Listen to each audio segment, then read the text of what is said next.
It's like cutting off the hair. You lose all power. All right, thank you. Move that one over to Charlie. No, The other way. What?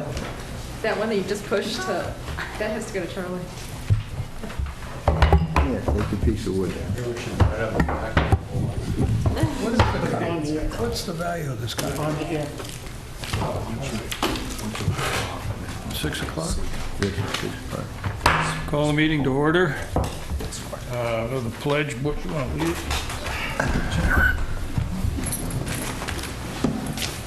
I pledge allegiance To the flag of the United States of America and to the republic for which it stands, one nation, under God, indivisible, with liberty and justice for all.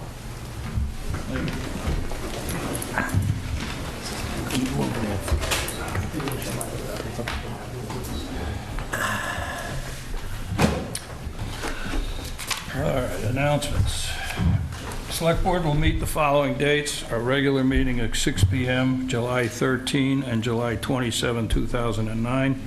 Work sessions prior to the regular meeting will start at 5 p.m. All the above meetings will be held in Town Hall unless otherwise posted. Weather observations for the month of May are posted in the front lobby at Town Hall. U.S. Census Bureau employees will be visiting every housing unit in every neighborhood through July of this year. They will wear official identification badges. Town offices will be closed Friday, July 3, 2009, in observation of the Independence Day holiday. Now I want to approve the minutes of the June 8th and June 15th work sessions. June 8th. Anybody have any comments?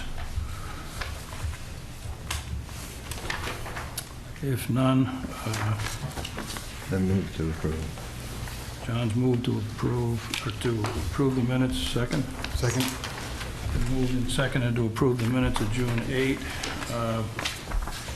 Those in favor? Aye. Opposed? The June 8th work session minutes are approved.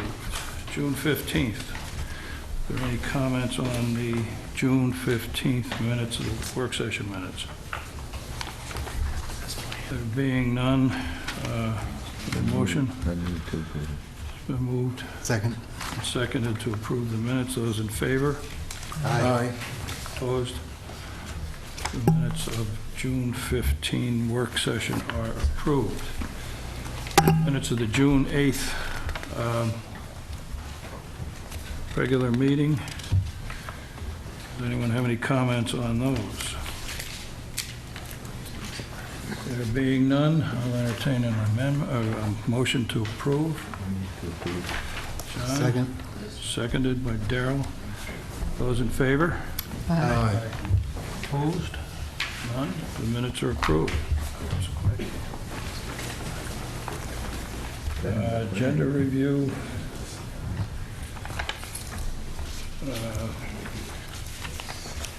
I don't have anything to add. Nothing to add, no appointments, updates.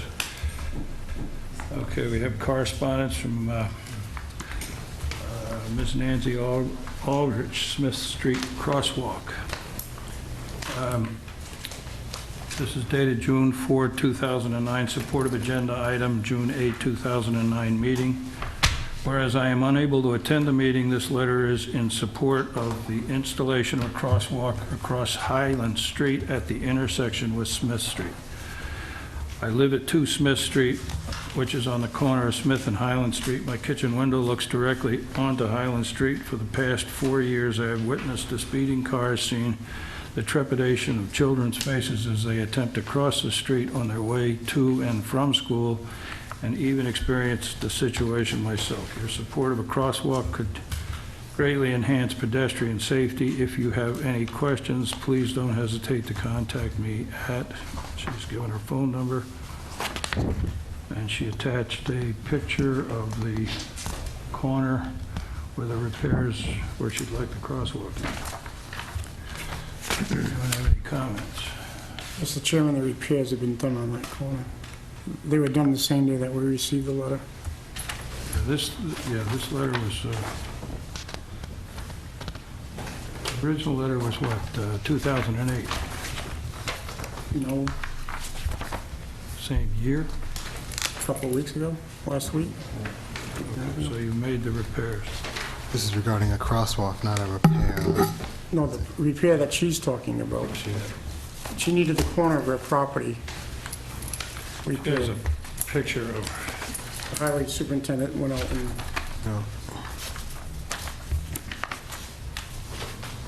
Right, but her letter is in support of installation of a crosswalk. right, we have another correspondence, well, we didn't get a correspondence, the Highway Safety Committee received a correspondence that we talked about at our work session.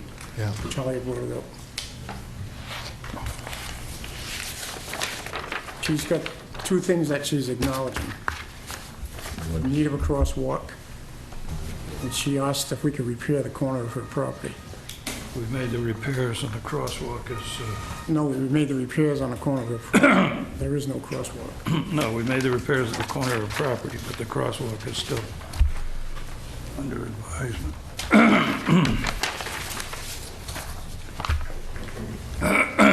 Excuse me. Visitors. Mary Cooney here. So, and Representative Smith? Smith and Cooney. Neither of the above? Oh, there's Mary. How are you, Mary? And there's... Would you like to come up, please?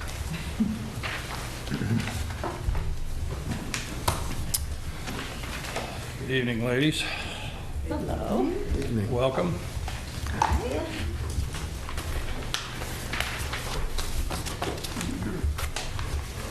Want to tell us all the things the state legislature is doing for the towns and cities? Well, we're done. Are we done? I think you probably all know the worst of the worst. You know, you're not getting any of the revenue sharing that should go to you, and that you're paying for portions of the retirement fund that you shouldn't be paying because the state has suspended their portion of the contributions, and I think both Suzanne and I feel, as most of us do down there, that this is the most horrific time we've ever had to put a budget together.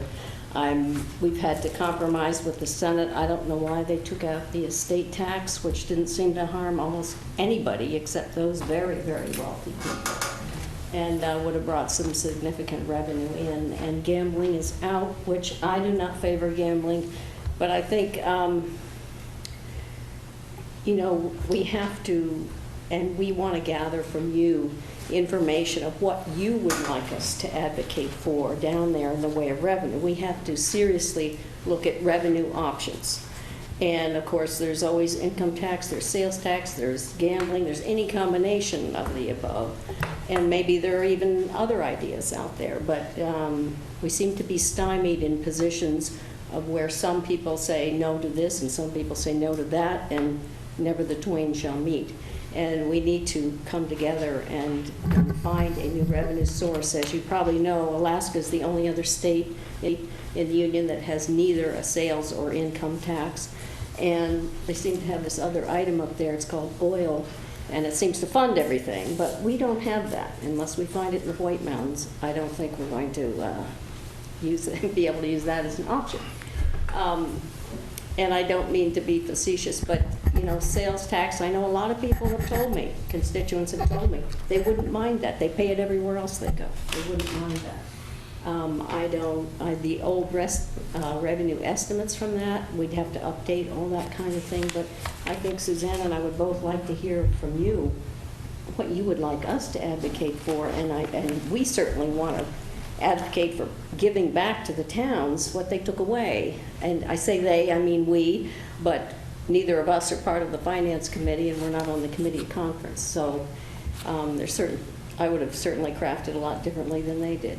You know, if there was one little bright spot, it's that originally they were going to take meals and rooms tax share away from the towns, and that is pretty much in place, although the increase in meals and rooms tax is not going to the towns, but so it's going to be flat from where it was the last biennium. Room and meals has gone to 9%. Right, so the towns that And we did get, what, have the... 35? We We get won't see 35%?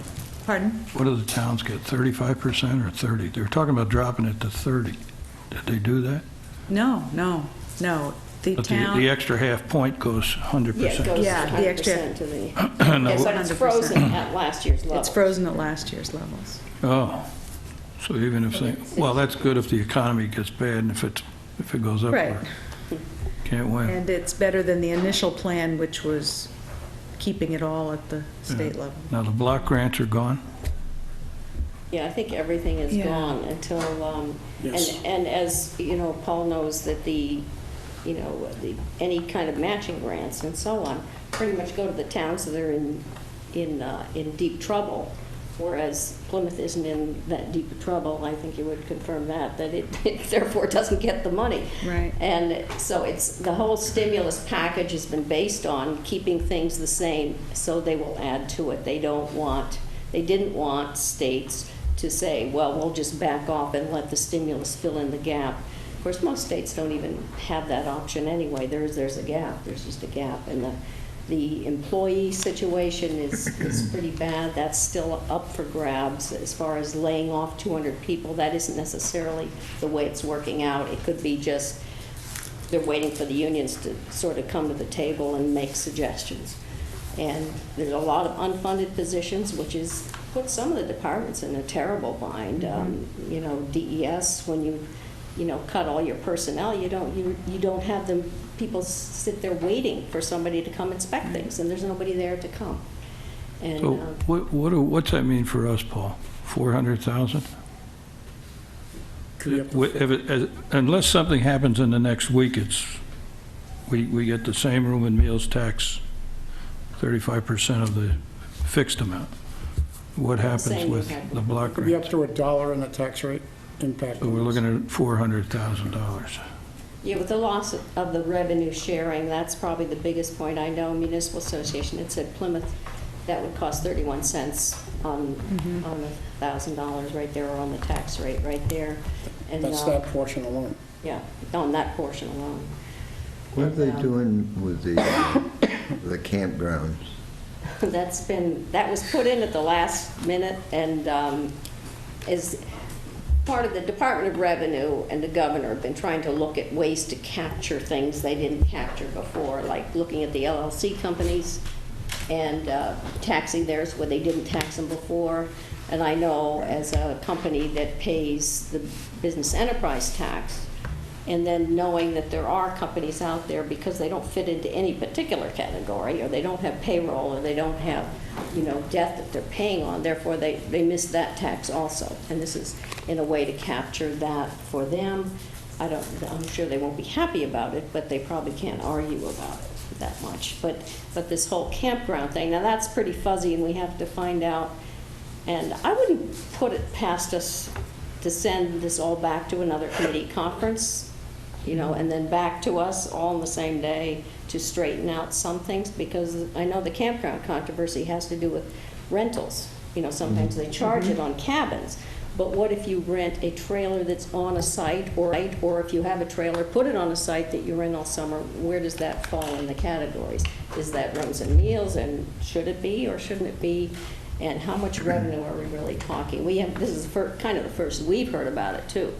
And so I guess tomorrow in the hearings, when they talk about the entire budget to the entire House tomorrow, we'll try to explain some of those things and maybe have some better answers. What is a big hang-up about income tax? Well, as I say, there are certain groups that have a big hang-up about it. And even though we're, I think, the 6th richest state income-wise in the country, we keep saying we don't want to do it. But one of the problems with New Hampshire is we have our Constitution says we have to do, we can't do it like a graduated income tax. It has to be just a straight percentage. And you can adjust that by saying you can say you won't tax the first, say, $50,000 of income and then tax 4 or 5 or 5% after that, and based on the gross income, adjusted income, which you would I know Vermont, years ago, they've complicated that so much now that it's ridiculous. But back when it first started, they said 25% way we paid the government. They had a little form, 1/2-page form, and that's what it did. So I don't see why like it's a so surtax. complicated. What? Like a surtax on your federal. Yeah, that's what it was, yeah. Is it feasible to think we can establish a new tax for next year? Well, or is there are that- bills, and of course, there's a following period also for next year. I know that Ways and Means is holding an income tax bill. They're also holding Andy Peterson's homestead exemption bill, which it's not an income tax, but it's like a property tax, but you'd have a homestead exemption, but then it would hit the vacationers pretty hard. And I don't know, visibly, I have a objection to sort of whacking people. I know other states do it all the time. They double the tax for people who are not primary residents. But, you know, when you've got, say, a house on the lake that a family has had on the family for 100 years, and all of a sudden, well, now you have a terrible tax now, and now we're going to double it. You know? But there again, it would still only apply to the state portion of the tax, not the local property tax. Well, what do you call it, the enterprise tax? That's an income tax, as far as I'm concerned. Yes. I've yes. paid that for years, and they kept Which telling me is- I was in a state that didn't have an income tax. Which is bad, because if you take like a used car dealer, and he has to pay out a lot of floor plan interest, he really whacked Yeah, it. then the taxes on that. Yeah, it really That's whacked us. it badly. I would just have a problem with a tax that's so expensive, like an income tax that might be really expensive to set up, and so you're not seeing revenue from. Well, they have worked out already plans on that because there have been bills before. Like Liz Hager's, had the Hager-Belo income tax, and when I first was in there, that was like 8 years ago, there was a bill that actually passed the House. And I passed the Senate. Was that the one that the governor vetoed? Your income tax is like a silent tax. You take a sales tax and they look at it and they say, well, this shirt costs so much, or whatever might cost so much, and they see that extra tax there.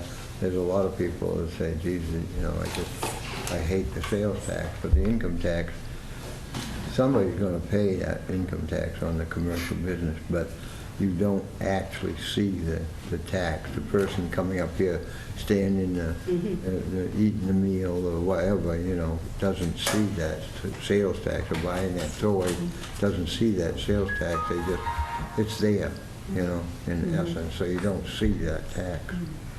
And yet I have a fair amount of constituents talking to me on the street and sending emails saying we need a sales tax. So it's, you know, there's that controversy, and then there's a lot of people who say, no, we can't have any new taxes.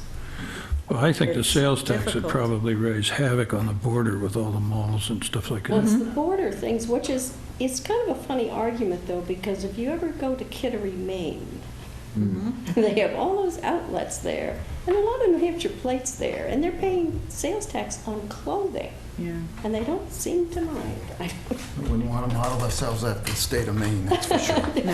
Well, they seem to tax everything. Yeah, right. And, We have a lot of trouble. But that always was so curious to me, is why people flock to that Kittery, Maine. It's so close to New Hampshire, when they even tax clothing. And the second home issue, you don't think that's I is one of the reasons we rank so highly is because of people using this as sort of a second home place, and they're making their income somewhere else. True, if you tax more, maybe you'll reduce that number, but our numbers are a little bit artificial, I think, 'cause we do have a low unemployment rate, but a lot of people are already self-sustaining, so I'd be, Yeah, there's so many arguments, pros and cons to each thing you can think of. I think And I that- know the Senate, it's questionable whether they will pass anything without gambling in it. And in looking at the gambling bill that the Senate put into the House Bill 2 was so badly flawed that you would, even if you wanted gambling, you would not want that in there. It was just so horrible. And the expectations, they took, well, as I understand it, the gambling interests really wrote the bill. And Right. it's, when you look at, we get, I don't know, you may get this here, like a little publication of 50 state comparisons. And you notice there's actually a gambling one, and you can compare whether the revenue, the gross revenues, to what the net was. And they're vary very widely, depending on what state you're looking at and what type of gambling it is. But they know very well it's the slot machines that make all the money. But, they're talking about putting in as many slot machines as there are in Mohegan Sun and Foxwoods combined. I mean, the idea of getting enough people to constantly play those, to generate $200 million is just Well, high in the sky. I think the next step, if they got slot machines, you'd see them in the North Country casinos in the hotels up there would be, I think it's an insidious thing. I mean, I've spent a lot of time in Las Vegas, and God help it. Well, Nevada has the highest crime rate in the nation, so. They should. But, There's so many arguments that it draws, away from the restaurants in the area, and that, we certainly heard people that talk about how this man had a restaurant, I think it was in Oregon. He was allowed to have, I think, 5 machines. He'd see the same people in there night after night, and he'd tell them to go home because their kids are waiting, single moms, and it was just, he just, The bad problem, It's the horrific. problem about it is we have a me society now. Whatever's good for me is, that controls whatever's being done. yes. And what's really troubling is that, of course, when you get unemployment, you get all these other things happening, then the needs increase so much. There's the welfare needs increase, and the mental health needs increase, and the Medicaid needs increase, and then your budget goes crazy. And we've accounted for some of that in the budget, but we don't really know what's happened, what about the gasoline tax? That's going up, or? It was What voted happened to down. It what went out happened of to the the budget. gasoline taxes that we collected the last time? Where did they all go? They didn't go into highway. Well, they're supposed to. They were supposed to. Yeah. I don't know. But of course, now what's That was in part of what is we a would've done. $30 Huh? increase in That's part of registering what your we would've done. vehicles. Yeah, And- we're not getting any money out of it. People like truckers, and I think that will be tied to weight too, like The heavier registration? vehicle. So, Yeah. that's going to hurt businesses that have, dump trucks and so on. And we've already increased that so much that it costs so much to register your vehicle. It's, there are so many bad things, But we can safely assume that nothing's going to get pulled out of the hat in the next week that is I going to don't change think things. so, but we do know that something drastic, some revenue source must be found for the following biennium. Like we can somehow fudge our way through this budget in some way, but we do need a major source of revenue for the following. And I think most economists would agree with that. I mean, I suppose we're in the good spot because we do have these avenues we've never used before, whereas most states are kind of tapped out on those areas. Mm-hmm. What is your take on the sales or income tax? You think it's coming, or? I think it's coming. I don't know, maybe even a combination. I think there was a bill at one time, what they call it, Gene Jane's ABCD or something. There was a combination of a small sales tax and an income tax. But some people say I wouldn't vote for an income tax unless it were tied to a constitutional amendment dedicating it to education. But money is fungible, as they say, so Yeah. what Is you don't there- spend here, you're going to spend here. is there a split between the northern and southern parts of the state as far as what they're more interested in for taxes? I don't think so. It's more, in the legislature, it seems like it's more the House versus the Senate. The Senate voted for gambling, and the House voted for the capital gains and estate tax, which I thought was very reasonable, because the estate tax was, if your combined estate, if you were a couple, was for an estate over $4 million. And if you were a single, $2 million. So, and that seemed pretty reasonable to me. And the capital gains increased, is for a pretty high amount of capital gains, and did not affect businesses. It was only for personal capital gains. So if you were already paying business enterprise and business profit tax, you wouldn't be having to pay it. But the Senate and the governor both said no way to that. So. Well, I think if they're going to go for a sales or income tax, they're going to have to turn back something else. I mean, you know, 'cause Correct, and the that's trouble is, a this is big just added fear. on.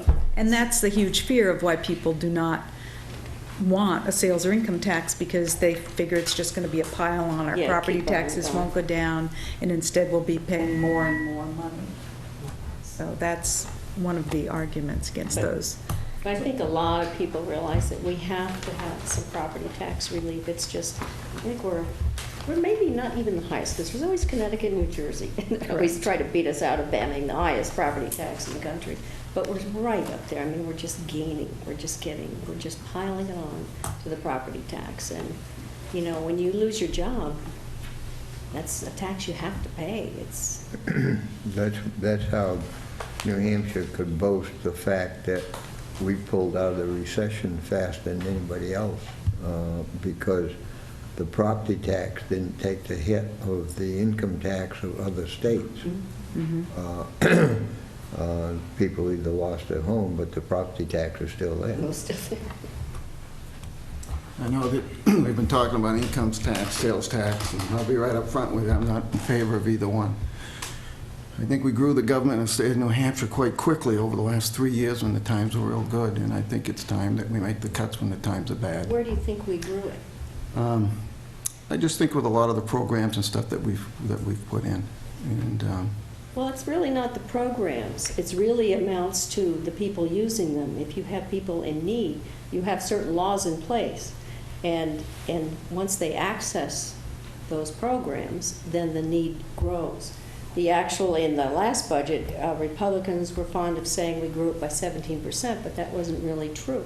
We only grew it by 3%, because those things were already, you have prisons, the population grows in the prisons, you have to accommodate them. We are number 50 in the nation for how much we spend for our prisons. You know, it's the least amount. And so we can't say we're how spending many too inmates much. do we take out of state? How many of the inmates that we have are out-of-state inmates? You mean that come in here? Now that, I suppose that, I really don't know the answer to that, but could be a growth industry. Of course, as you know, they're building the federal prison up in Berlin. Right. And the population of the state of New Hampshire is what now? 1.3. 1.3. I mean, it's very tiny. How do we stand the number of inmates to every 100,000 compared to the rest of You the know, I was looking at all those statistics. It's fairly low, I think we're the lowest. It heard something, yeah. fairly low. And we're closing a prison this year as part of the budget. It's But you're closing the also- Laconia prison You're also building another one, aren't you? and building another Yeah, one. Berlin, and then the counties are going crazy. And then we're also So have they talked about Introducing- pay freezes or pay cuts, or, I know in the industry, a lot of companies are giving 15% pay reductions. Well, of course, we've been looking at the retirement, so I'm trying to, but a lot of that is negotiated. It's union-driven. And they certainly have cut down and cut off pay raises for anybody who's non-union. And right now, they want the governor to try to negotiate with the union for the state workers to let them come up with a solution, to maybe either do furloughs or, if not, we're going to have to just lay people off. And there's always this bumping factor. I mean, you probably know about that, where one worker says, well, we're going to lay people off. Well, another one over here says, well, wait a minute. If you're going to lay me off, I want that job over there. And they may not really know the job that well. So that can be a problem, where you lay the person off that really knows the job better. See, well, that's, one of my concerns is that we know, and just as you said, that you're going to be looking for you need another source of revenue. And My biggest fear is, of course, you're going to go after the remaining room and meals tax that the town depends on for about $400,000. I mean, that would be the next thing to go after. And Well, I I think- just hate to see the state put the burden onto these small communities who are struggling as is. Well, In Plymouth, in a situation as well as we are doing, we still have the burden of the college upon us, which Yes. is a huge. And I mean, that to me is a reason to look for a new source of revenue, because I've always felt that should have a caucus of towns and cities which host state properties and universities, the state universities. I mean, the privates, as you know, do pay, on their dining halls and dorms. They pay a tax to the towns, like holding a school or so on. But the state university, of course, doesn't. They don't have to. They pay what they pay voluntarily. And the only bill that, Deb Narrow and I managed to get through was the one that said if you're running a commercial, anything commercial, they have to pay. And I would think that would apply to something like, I don't know if they do it anymore, the Gordon conferences, things like that are money makers for whoever runs the conferences, that they should be paying a certain amount to us, to the town of Plymouth, for when they do that. And I'm sure there's a way that could be worked out, but of course UNH does all kinds of things at their center, the Whittemore Center. They do a lot of commercial things, and I should talk to their town manager, Todd Seller, find out if they're paying, because they should be paying a certain amount, whether it's a portion of property tax for the amount of time that they're there for 2 weeks, Dora the Explorer on ice or something like that. And but that was the only thing we managed to get through, and actually all nonprofits do have to do that. If they're renting to for-profit enterprises, they have to pay something in lieu of a property tax. But the university's always got away with paying nothing. So what was that? What's the state's total budget? What was the budget? What did they come in on? What is it? It's let's see, we got, Make sure you're using the B word or the T word, not the M word. yes, it's the B word. Yeah, I don't have that. I just, I've seen so many numbers bounce around. well, there's, I know, and it's. I think the idea, we don't seem to cut bodies. I mean, when I was in business, 11.5 billion. Okay. 11.5 billion. That's for 2 years. And Butch, what we got from the meeting in Thornton with Bud Fitch and the other state officials was that half of that is DHHS, so Department of Health and Human Services, more to what Larry was saying, that there's services that have to be, that just grow, so it's 50% is that, and I think DES, isn't it just down to the head? So One person DES got rid of everybody. in recycling. In recycling. Oh, got Yeah. it, yeah. But at this point, there's so few staffers that if the stimulus money, they can't afford to manage it. They've got to put out bids for companies to Right. manage the money to give out. So I think there is sort of this, we're in a tough place there where half the budget is going to services that just keep growing. Whatever happened to the highway patrol and the state police consolidation? Is that still, That happened, did it? yeah. I still see these highway patrol cars Yeah, well, around. it's just all part of the same department. Can't afford to paint them, but, Yeah, I don't see them very often. yeah. All right. It's certainly not the time to anybody? do it, but I guess because the hugest chunk of our budget is going to these services, is there any talk about preventative things where we spend this much and then later on we can sort of reduce know, that well, 50%? Not. When Deb Narrow and I first went down there, we tried to, and you too, in your, we talked about preventative programs.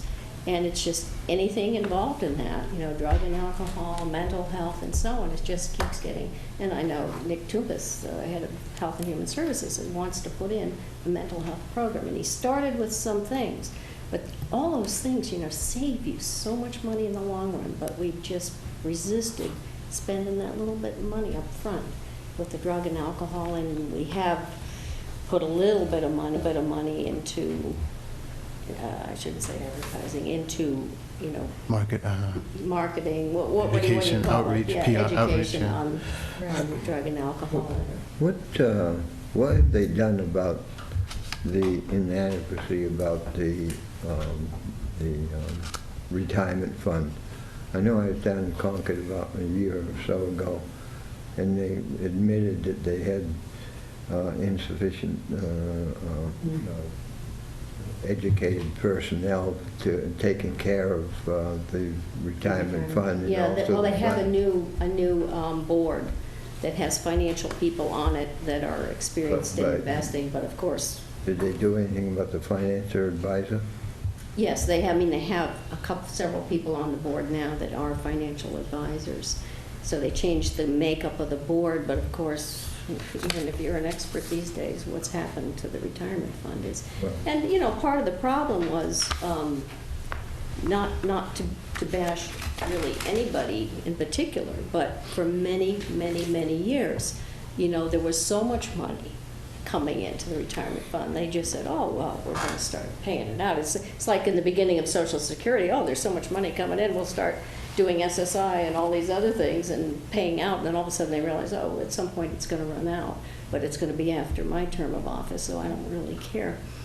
And that's what happened with the retirement fund. They were adding COLAs just out of the proceeds, you know, of this fund that kept growing and growing, and all of a sudden it stopped growing and it started going negative, and then, well, they kept paying them out and the retirement fund kept going down, and Well- so finally in the last few years, hopefully we're stabilizing it, but I think it's only at about 80% of what it should be. Well, the biggest problem Maybe is it's to less than find benefit plans, so, Mhm. so they can't get any less than what Yeah, they're the only thing you can guaranteed. fuss with is the health insurance, which, But that one, mm, when they showed the graphs, that was like the old, you know, pea and shell game.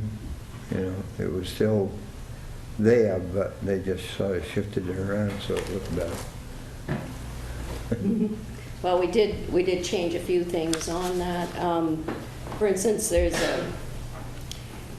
kind of odd things that you don't understand until someone explains it to you. For instance, there's a person on my committee who had worked in the state, had gotten in his years for benefits, which wouldn't kick in until a certain time. Well, all of a sudden he turned 60, and all of a sudden they called him up and said, hey, now you get full health insurance. He had been paying it himself, you know, between the time he had essentially stopped working for the state. He was paying it all himself, for himself and his wife. And then they said, oh, now we're paying you 100% from age 60 to 65 till you go on Medicare. And it was, wow, okay, he said, you know. But there was, you know, that it wasn't really, it shouldn't be that way in a sense. So you should at least not have to, you know, the state shouldn't have to pay out more for just because, you know, for those 5 years than he was paying before. So we changed that so it's, well, it's only $65, because once you go on Medicare, as some of us know, then you pay your supplemental, you pay, you know, your Part B, which is almost $100 a month. So they were trying to bring it in line with that, so that you would at least be paying some of that. And over hundreds of people, it makes a difference. And we did do that this year, so. Yeah. In regard to the preventative things, in corrections, we did pass something, so there will be more, when you're released, more educational programs to prevent people from ending recidivism. And also, we had a lot of bills on prevention this year, and they all got rolled into commissions because we couldn't afford, the state couldn't afford to fund anything. So now we have a commission to study long-term planning, a commission to study, you know, how mental illness.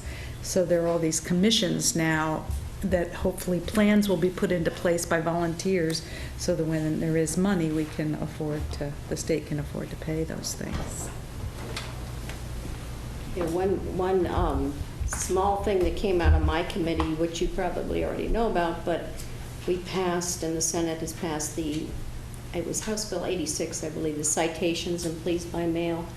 And that was, forget who had sponsored that, but that, you know, was a way for towns, because as you know, most things, if they go to court, you don't see the money. But if you have zoning violations or something and you write a citation, we implemented a system whereby people could do it like a parking ticket in a sense. They could send in the money, and they'd still have the court option if they wanted to protest it, if they wanted to say, well, wait a minute, I don't think I owe that. I'm going to go to court instead. But if they just sent it in by mail, the town would get the money. So that may be an option I think that every town should look at as far as zoning violations and so on. So this is for 2 years, we're cut off. Yes, 2 years. And so actually, some of the things that were put in here do have a sunset on them. So that, like the revenue sharing thing, that will end, and we will get it back. And also the retirement, the state is not paying in 2 years, that will end, and they will start paying their fair share on that again. And the Municipal Association has been, very good at advocating and letting everyone know, as you probably already know, with their letters and their bulletin about how much it's downshifting to the towns. And we're all grumbling. I mean, I know tomorrow there's going to be a lot of complaining there will be. about the downshifting, because it all goes to all of us, on your property tax. We all know that. And we particularly grumble, when that happens. It's not, and the doctors are grumbling because we took a huge amount of money out of their, and the way it's explained to me, I mean, you probably know what I'm talking about. It's where over $100 million was in, the state set up, in essence, what it was, like a malpractice insurance thing that the doctors paid into. It wasn't exactly called an insurance, I don't think, and that's where the rub might be. But they all paid in so that if there were a lawsuit, it would act like a malpractice fund. And all of a sudden the state said, oh my gosh, there's $147 million in there. If we took 100 out, there would still be $47 million in. And now the doctors are saying, Well, they're suing the state, aren't they? sue Yeah. on that one. I think they said they would. Yeah, the last I heard in the newspapers. Was, Yeah, I read that article. I can't figure how the state can justify taking it. yeah, well, they tried to talk about it, and I say they, and I should be saying we, but they talked about it like, well, it's not exactly an insurance, and it's not like they don't have the insurance. They paid in the money to have protection against malpractice, which they still do. Therefore, they got their value, the fact that it was more than it was needed. I rubbed me the wrong way too, but. Well, anyone else? It's really. Paul, do you have any comments? You sitting there chomping at the bit, trying to get your $400,000 back? Do I get in trouble again? Yeah. I've gotten to talk to Mary just today. We had quite a long talk on the phone. She knows I'm one of the people that are grumbling. She knows that I've challenged the legality of what's happening to us, which is what the doctors are doing. We discussed how the town clerks throughout the state now take money out of the registration, put it aside in a certain account. That money was dictated to be used for only a certain use and no other use other than. And I know if we went, or any town went out tomorrow to try to compensate for the losses that the state's creating for us, if any town clerk or town organization took that money and went out and bought an ambulance with it, that town would be in trouble. But I still feel the state is doing exactly that. As we're sitting here right now, toll booths are collecting money, gas stations are pumping out gas. It's not going to the highway.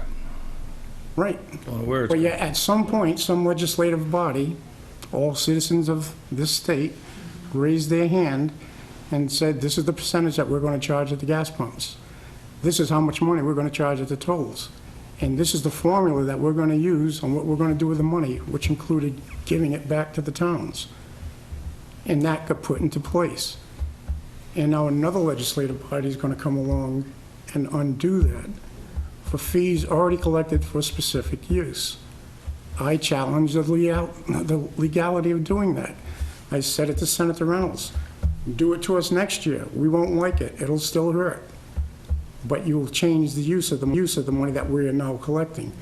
We have already collected these funds. They're earmarked for a certain reason. We're not going to use them for that reason. Where's the fairness to that? Where's the legality to that? The doctors get to sue. The municipalities don't. We just get to have to try to make up for it. I'll tell the citizens from Plymouth right now, I don't want them to fear, because I think the town of Plymouth will come out of this okay. I think the departments and the municipality, the selectmen, I think we're going to find a way to compensate for what's happening to us, but I don't think the other towns are in the situations that we're in. And I can't promise you that we'll recover completely from this. But there's other impacts that's happening. I mean, Mr. Chairman, you alluded to the fact about cutting more bodies again. I'm not against cutting bodies when you're cutting the right bodies. We're not cutting the right bodies.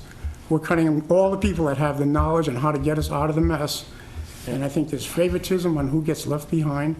We create departments that used to have 10 people in it and then only have one person running the department. We should have just eliminated the department.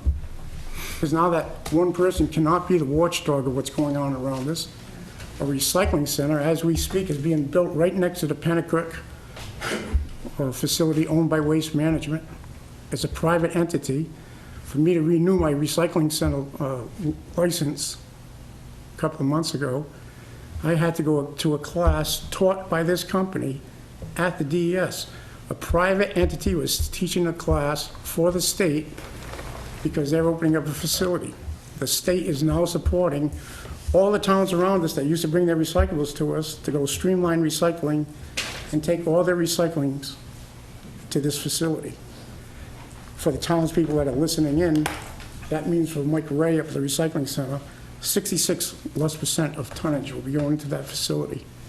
He's already lost 42% this year. 750 less tons of recyclables from surrounding communities went into the Plymouth facility. Oh, why, if I may ask a question, do people who brought the recycling to us, did they do that, or did we just No, take we it? share the revenue. We share the revenue. So But now why these would towns they are gonna- take it to there if it's going to cost them money? You'd have to ask the state that, because they're the ones that sold the program to They're the these wrong towns. people. They're the ones that convinced these towns that this is what they're going to do. I'm not going to mention the towns around us that have already signed on to it. No, they are now going to pay $50 a ton to dispose of their recyclables down in this facility in Pennacook. That's great. When it could have come to Plymouth, we would have shared in the revenue. Maybe better send And them a letter. God, what happened to the state helping out the town of Plymouth? I recall last year they gave this plaque with a frame, with a big newspaper article, Plymouth hits 75%, highest in New Hampshire. How about highest in the nation? The only one that was equal to that was Nova Scotia. And our reward was, without us knowing it, because we only have one person, one watchdog down in DES watching what's going on, a private entity slipped right into Pennacook under our nose, building a facility, and then the DES is encouraging people in recycling to send all your recyclables that way, to that facility, a private entity. So they can make money. Did nobody see the smoke coming out of the incinerator right next to that? Where do you think those recyclables are going to go when times are tough? They're going to go up in smoke. Because the facility next door owns their own landfill. Are you referring to the Concord Co-op? Okay.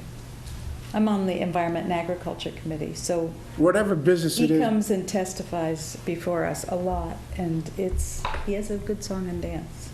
yes, he does have a good song and dance. How about we start looking into the strings that all attach back to one monopoly that breaks itself up into a dozen pieces so it can be called a gonopoly instead of a monopoly, and then takes advantage of people at our state level that have no staff underneath them to watch these things, to the point where they don't even have staff to put on classes so that we can maintain our license. So then they have to go to this entity and ask them, can you put on a class for us? And then myself and Mike Ray, the new manager of the recycling center, have to go to this class and see this person teaching the class. And the head person that he had there with all the knowledge actually used to be the Governor Jean Shaheen's head of the Governor's Recycling Council. She now works with a private entity. She was a real good source of recycling education in the state of New Hampshire. And we lost her. Everybody has to make a living. She went to the private sector. No, Forget about what we're gonna lose with what the state's taking away from us in taxes. We're gonna lose hundreds of thousands of dollars right at our recycling center alone. There's no recouping that. We will have to find a whole new way of doing it. I mean, like I said, we're down 750 tons since January. And the facility isn't up and running yet. That's just them taking in material that they're stockpiling and waiting for the market prices to go up. And towns are paying them $50 a ton to take it away, plus they have to pay the trucking fee. They won't even pick up the material for free with their truck. You also have to pay the trucking fee. Well, Mr. Chair, I have this question. I mean, why are towns signing up for it if they'd actually make money by bringing it to us? It just doesn't make any sense to me. What do they understand? Mary, I don't know what makes sense anymore. You asked me and Deb asked me to go down to Concord and give a class a few years back and everything. It's the last class I'll ever give, the last class they'll ever let me give. I mean, you remember the title of it, Stuck on Stupid. You know, that's when I had those pieces of paper with a penny on it, and it said this penny costs 1.3 cents to make a penny. And then we placed it on all the chairs, and then everybody came in and they sat down. And right now it costs 1.6 cents to make that penny, since I taught that class. I don't think the DES like the kind of class that I taught. We just throw money away because we say we're doing the right thing. We never look at what we're taking away on the other end. I mean, I think the only good thing that came out of that class is when half the people stood up and walked away, the penny was appropriately stuck to where it should be.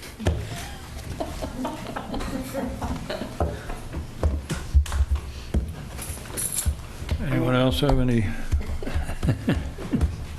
I have a suggestion. Why don't you take all those highway patrol cars and sell them, and then the guys that are driving them, give them a job in the private sector.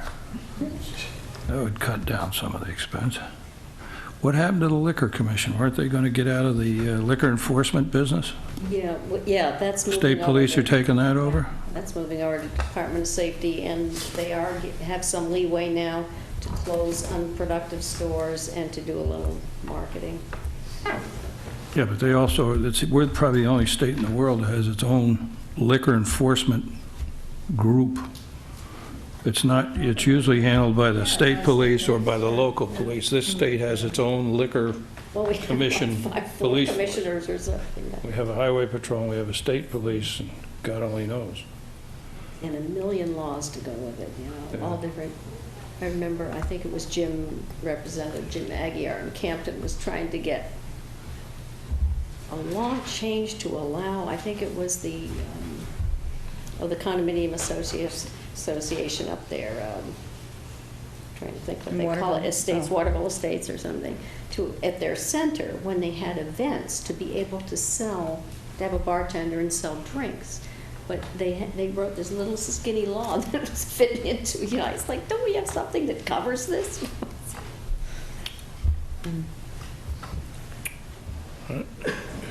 I'd just like to ask our representatives that were here, and I alluded it to you earlier today, Mary and Suzanne, we need that dollar figure ASAP. We've got to stop playing this game. One day I'm getting 200,000, one day I'm getting nothing, one day I'm getting 400,000, then I'm back to nothing.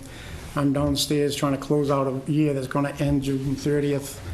We've got to make up that money. We can save ourselves from this, but somebody's got to give us a dollar amount. What is the state going to give us? Let's get that settled.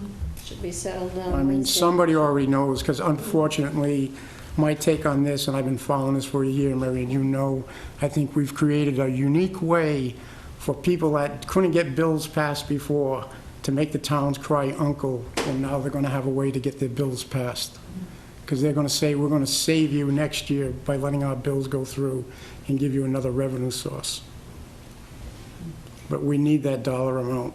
I don't care what it is, we just need to know what it is so that we can compensate for the loss. And as you know, many of the bills that have come through my committee, municipal and county government, have been tacked on to allow a little more expedited process. Municipal association has been on top of this, to allow for recalculating your tax rates and everything without going to the courts and all this stuff. And it's such a stopgap kind of way of doing business. And please, whatever we do, when we lay these 250 people off, please don't let somebody from DES end up in the DRA just because they happen to have seniority, because that's what's starting I to happen. think it probably has more to do within departments, within separate departments, hopefully. But I know the governor wanted to suspend that, and the union said they were going to challenge that. Thank you, ladies. I'm not sure what, yeah. I don't know which revenue Been source you're grand, but- endorsing, but None for me. Well, tomorrow we'll spend at least 2 hours listening to exactly what they did and speaking up for municipalities. municipalities. And the other thing see that's what out there, comes and we out. just found out just recently, all this money that's been touted that the schools are gonna get, seems like our superintendents are finding out that money's not available either, because they don't qualify. And there's so many strings attached Yeah, to it, you there's some really don't want that qualifications. money, because you will be owned by somebody else by the time you receive the money.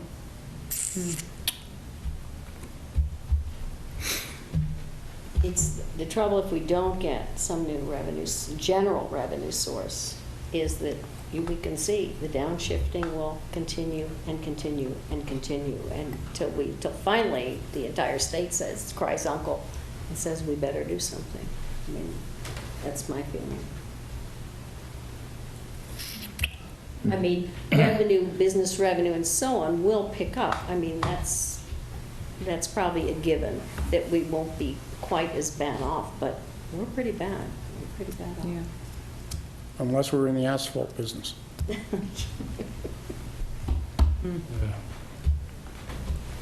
Well, the real estate transfer taxes, that's a great tax when things are going well, but boy, it sure turns around. Well, and that was supposed to expire when that was first instituted. That was supposed to be a stopgap thing. And Well, said, oh, I that don't looks so understand good, I think we'll keep on why they doing didn't have a law that requires a certain percentage that gets put into a fund that you use when it inevitably goes down, which, it. Which inevitably it will. yeah, it has. But they did stop the refinancing, using that on the refinancing, and which that was an idea for temporarily to raise money, which people Well, were pretty I upset. hope we don't turn into a casino state as a result of this disaster, because that goes on forever. Yeah, it does. Okay. Thank you. Thank you. No, thank you.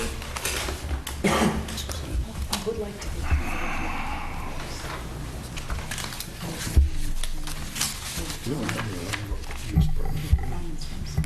Let's see in here.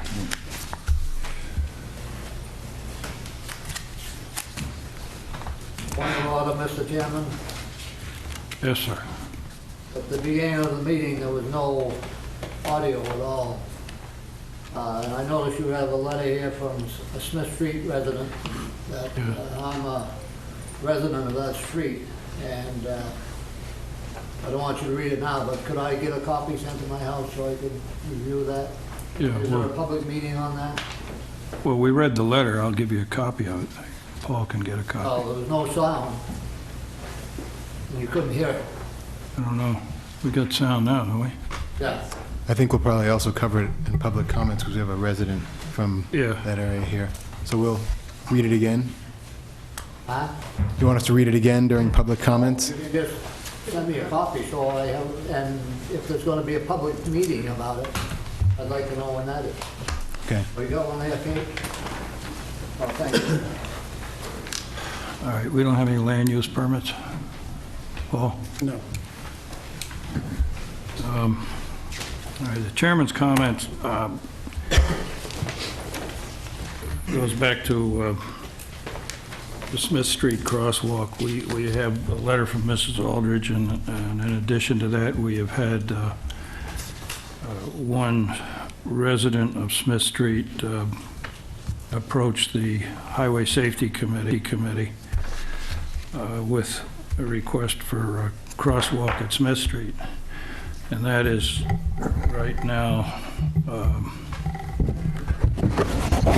taken under advisement by the Highway Department, and at some point in time, we'll resolve it one way or the other.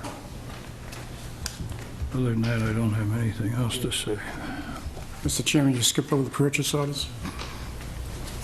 Yeah, we have, well, that's the next issue. We have purchase orders. The fire department.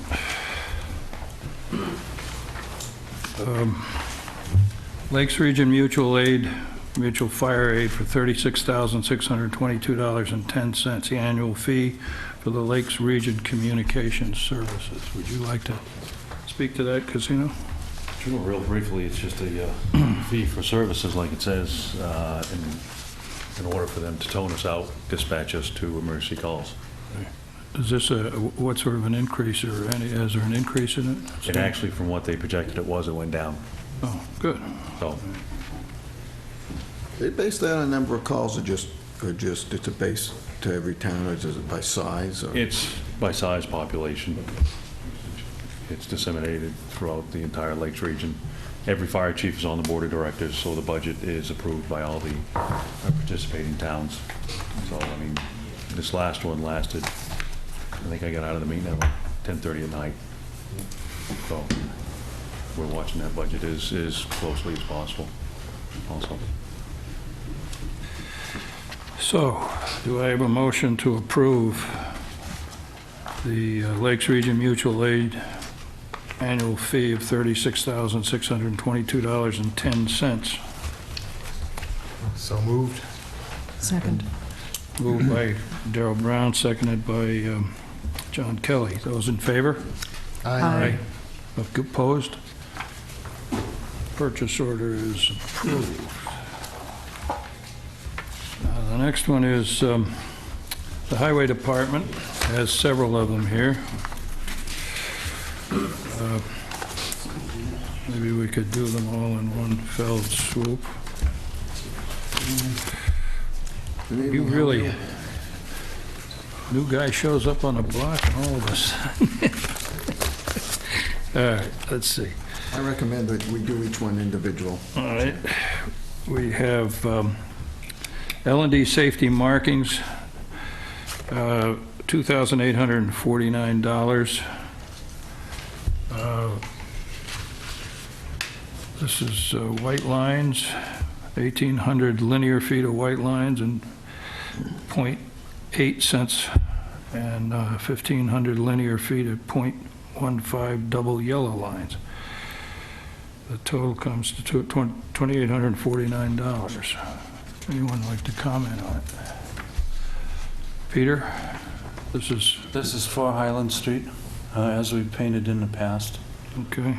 from the post office down to Burger King. Anyone else?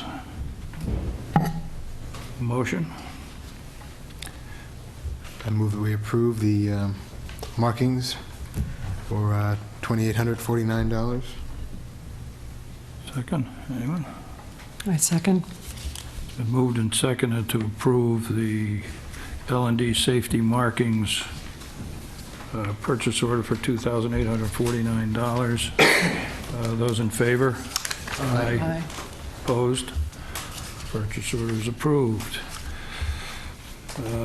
Peter has the Granite State Mineral, 2 loads of salt, $65 a ton, $4,420, 68 tons. What's that, just to replenish? That's so we can have some salt on hand. We've been hauling winter sand, and this is a portion of this we'll be mixing with the sand, and then a portion we'll stockpile prior to winter. Okay. How did you come to that amount? It's just 2 loads. It's a typical amount that I've used in the past. Mr. Chair, I move that we approve the Granite State Minerals purchase order for $4,420. A second? Second. It's been moved and seconded to approve the Granite State Minerals purchase order for $4,420 worth of salt. Those in favor? Aye. Opposed? Purchase order is approved. Purchase order for Belmont Catch Basin Services, $7,000. What is that? We clean our catch basins. How many of them is it? 30? There's approximately 400 of them. 400 basins at $35 per basin. I based that amount on 200 basins. This is a continuation of what they've done the past year. This is the remainder of the 400 basins. Okay. So we're doing half every year, right? Yes. And the contractor will hold the $35 per basin, That was his previous cost. as it was. The first half of his bid. Any comments further? Do we have a motion? Does this include the ones that we've just redone, the catch basins that have been worked on? No, any basin that is new or doesn't have anything in it, we're not going to allow them to clean. We're going to go around prior to them and mark them with a marking, and the ones that need to be cleaned, we'll mark with a different marking. Okay. So them are the ones that they will do. Where are these? Are they all over the place, or there's... I'm not sure, but I think the ones we're doing this year are the north side of town. Which would be this side of town over here. But they have been marked since the prior years. They have been kept track of since the prior years. Do I have a motion for Belmont Catch Basin Services, $7,000? So moved. Second? It's been moved and seconded. Purchase order Belmont Catch Basin Services, $7,000 for 200 basins at $35 apiece. Those in favor? Aye. Opposed? Purchase order is approved. Wenzel Electric, new lighting system for Highway Department is listed, $7,390. What's this about, Peter? This is to replace the existing fluorescent tubes with the T5 high-intensity lights. The facility down here is extremely dark, especially on overcast days. This recommendation also came from a safety inspection that we had about the facility being dark. How many lamps do we have down there? I believe it's a total of 10. Wow. This is something we have to do, Mr. Chairman, because of the Department of Labor. And this also included 3 emergency floodlights, one at the door closest to the senior center, one at the door closest to the water sewer treatment plant, and then one on the back wall, which we don't have any at all. Any other comments? Are these energy efficient lights? Yes, they are. They're the T5 high intensity, Got it. energy efficient.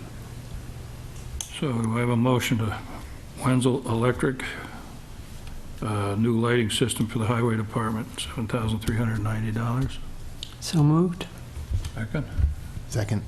It's been moved and seconded to approve the Wenzel Electric purchase order for new lighting systems, the Highway Department. Those in favor? Aye. Opposed? Purchase order is approved. And now, we have a big one. Liberty International, 2010 International 7400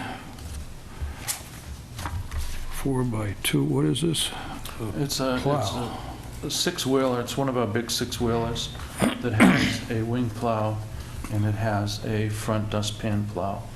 Also, it has a sander in the body, which means that the spinner is directly in front of the rear wheels.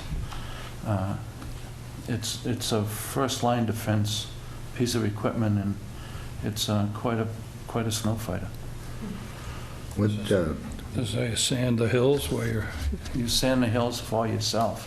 And the typical application, the sander is behind the wheels, and that doesn't help the driver of the truck at all. And having the sand spread before the front tires, the driver of the truck can actually maintain traction control, even though the steering won't be quite as good. This is similar to my previous employer. and they worked really effective. And what I've really done is just added on to the original truck bid that Mike Heath had started. This is replacing the, what Yeah. truck is this replacing? We're not going to replace it, we're not trading it in. This is the one. They did not allow us a lot of money for a trade-in. They allowed us $8,500 for a complete truck with a plow and a wing. We could sell that same truck next year for $8,500, and we can sell that truck next year after that for $8,500. So it's my recommendation just to keep that truck as a spare, and then either myself or someone else, if we have a loss of a truck, we can use it. I just wanted to mention to the board, as it's indicated there, that Mr. Heath came before the board on April 27th, and this is the bid that we picked. This was the lower of the four bids. What you did not do that night was you did not vote. All right. And also, in addition to what Paula just said, the initial bid was for 2009. This is for 2010. What's the extended warranty? How long is that? What's the regular warranty? Regular warranty is 3 years, 36,000, and the extended warranty is complete bumper to bumper, 5 years. So that's a 3,700. Well, no, 3,770 plus $900 for $900 is the extended warranty for the automatic transmission. Maybe the police should. It's a 2010 truck. Yes, it is. We'll get it in 2009. We're going to try to. Yeah. The heavy suspension that's under the truck is very typical to what the military requires. So what we're actually doing is competing with military for availability. Okay. So there is a little bit of delay having ordered such a heavy truck, but in all, it'll be worth the wait. And maintenance of that spinner, is that something? It's minimal. Okay. My former employer, we had this particular truck with this particular body on it. We had it for 10 years, and I think all that we did is replace 4 bearings in the bottom chain, the bottom conveyor belt, which is absolutely minimal. Mr. Chair, I move that we approve the Liberty International 2010 truck for $136,897. Second? Second. It's been moved and seconded to approve the Liberty International truck bid for $136,897. Those in favor? Aye. Opposed? The PO is approved. All right, Mr. Freitas. Thank you. Thank you. Thanks, Peter. Thanks, Pete.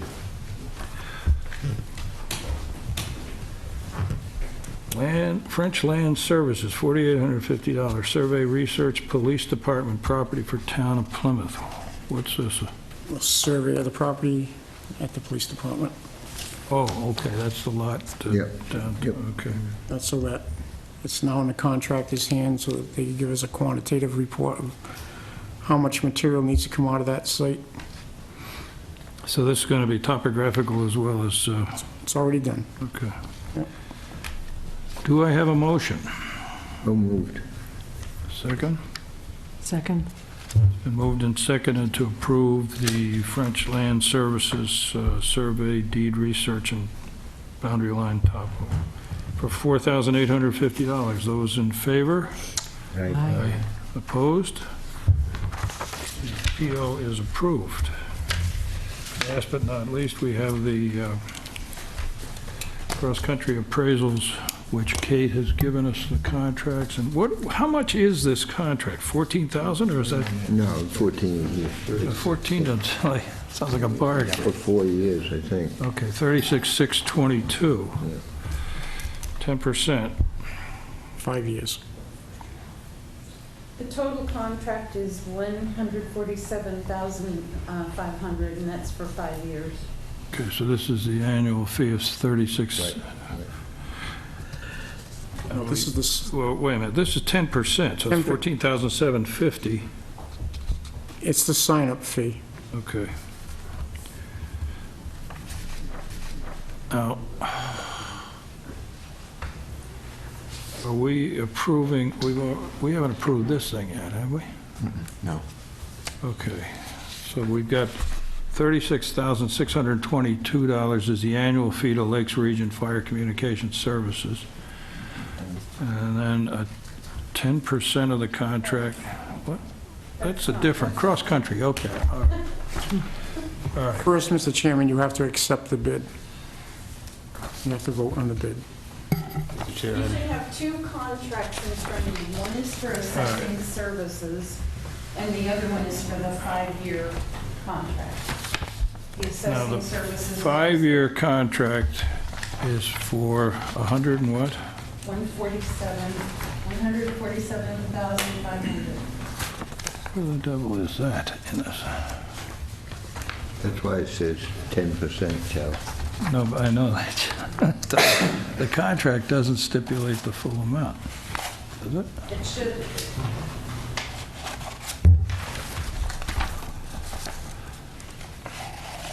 you should have two contracts. Okay, that's,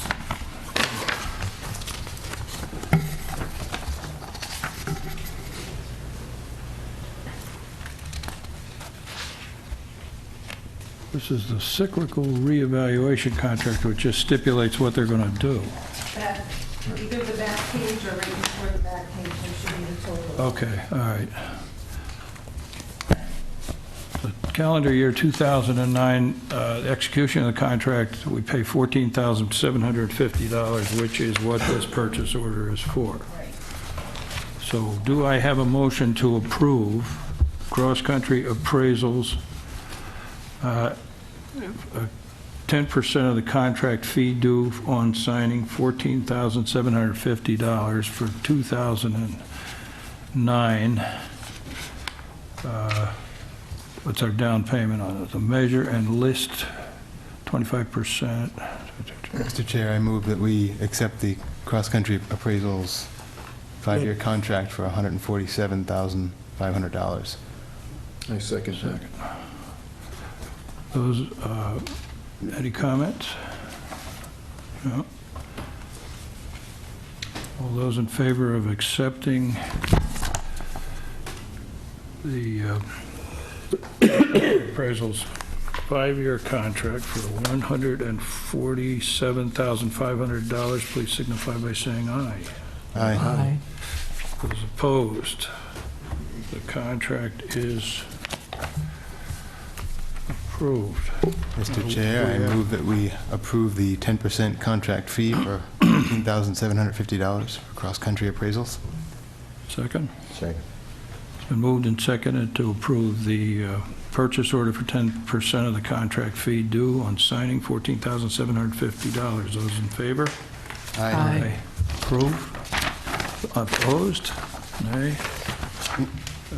Squelch any fears that 14,000 is included in the total amount of the contract. Yeah, it's the It's first not in payment. addition, it's not in addition to, No, it's okay. it's money up front.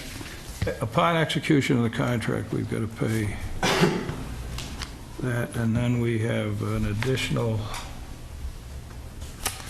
fee due in 2009, which is part of the agreement. All right. So the purchase order is approved for $14,750, and the contract is approved, and we can sign it. Want me to fill in the date today? Yes.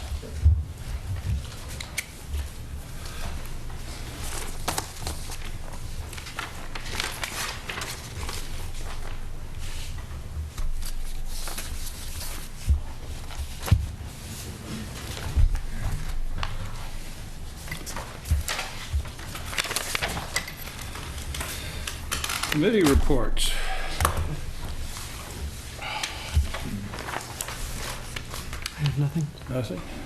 Nothing? Nothing? I attended the Energy Subcommittee end of last week, chaired by Ray Gosney and Bob Reels, Steve Whitman, a couple of other town guys were there, but it's a really efficient group that's trying to look for funding for different town initiatives, including Dark Skies. I think they're working with Miriam Bader on that where new commercial developments. Is it commercial and residential or just commercial? No, just commercial. So the lighting will not go upwards, which helps with efficiency and with light pollution. And then, oh, sorry, one more, and then drug court. I'm going to the drug court graduation on Wednesday. I think we had a presentation from the chief from Lebanon about that program that's having drug offenders, certain types of drug offenders not go to prison, but go to this some kind of education program where they get their GED. So I'll report back on that after Wednesday. Is that in Lebanon? That's in North Haverhill. Okay. Yeah. I don't know if that was- 10:30 at the county complex, 10:30 in North Haverhill. Right? I have nothing. Other business. Bruce Ahern, Brianna and Walter Hill, Route 3 Property Division. Are you going to speak on that, Paul?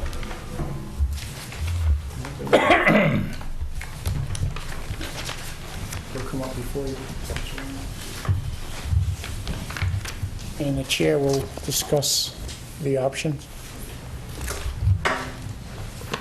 Yeah, we, first of all,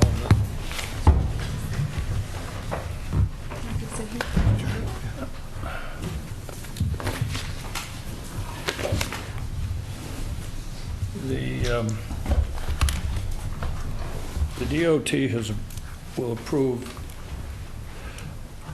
a driveway through the half-acre parcel owned by the town if it's granted to the Aherns. The option the town has is to grant the half-acre parcel to Aherns and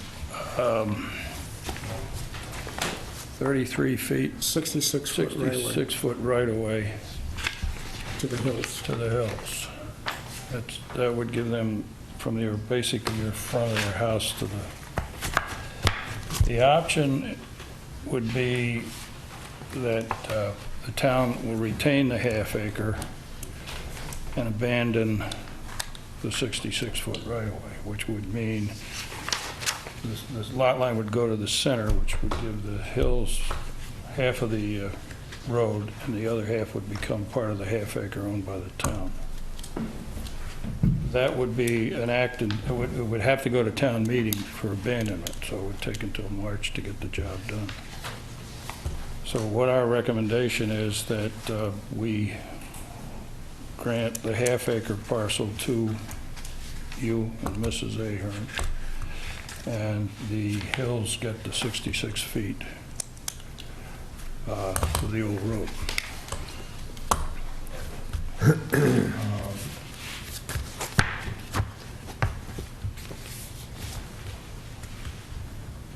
That's entirely different than what we had talked about at the last meeting, and what are there going to be the restrictions on where this road goes? Where is the road going to be able to go?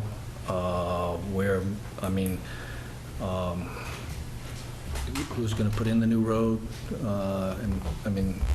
You're just going to get a driveway cut onto River Road.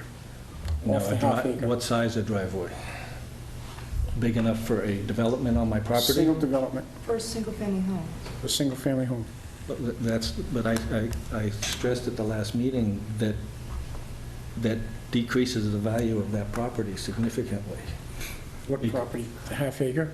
No, my 100 acres there. Well, the state will only entertain the half acre. Even on a 66 foot right away, they're not going to let anything more than a single home dwelling use that right away. That would be an issue that would come before, if you want to go more than one building lot, a subdivision, then it would be a planning board issue that would be sometime in the future.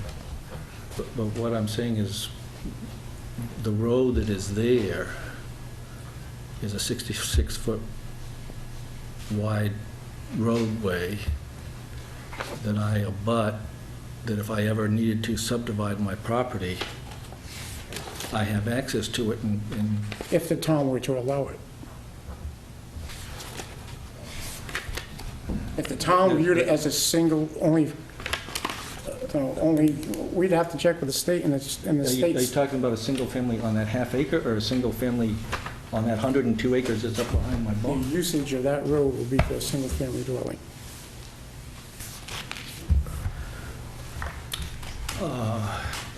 Have the town, I would have to, I'm afraid I'd have to check with legal counsel on that, because you can't take away my right to develop that property, and that's what you're doing if you take the road away. Miriam, you want to speak to this?